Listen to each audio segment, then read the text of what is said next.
Секојдневни акции за чистење на јавни површини во Штип како коритото на река Брегалница, но и слика која покажува дека сепак ѓубре повторно може да се види на сите страни.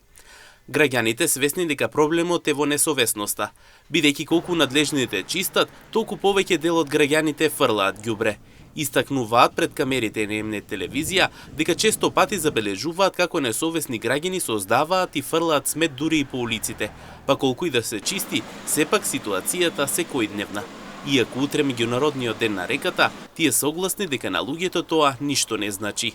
До луѓето не е до чистачите, и јас ги гледам дека чистат стално, него нашиот народ ко се устранство и у джепот ќе си ја носе книшката, а тука каде им падне тамо јадат по клупите, кошче има, они си го фрлат до клупата. Нели е така? Значи требе друго јаче не може да биде само, мислам, неколку души така да испоказнат, тогајка, мислам дека ќе биде се уред. Иначе можам да кажам за градоначалникот, неговата работа си е он многу тера, најдобар градоначалник до сега што сме го имале. А за чистењето, знае се, они си чистат, јас сум тука на едносмерната, живеам и гледам како чистат, ама џабе. Реките ли чисти? Сето ѓубре, гледате ли во Охридското езеро? Шо е тоа?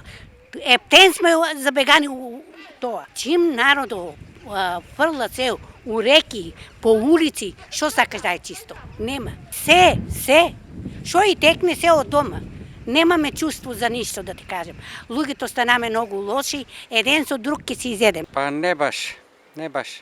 Доста фрла се отпад носат. Сите фрлат у реката, а не е убаво. Па не сам видел, ама се гледа од страна, кодеш покрај реките, се гледа дека има. Дека чистината на реката е од голема важност за човештвото, согласни се анкетираните на терен. Истакнуваат дека покрај реката, граѓаните треба да ја чуваат чиста и средината. Тие значени за нас?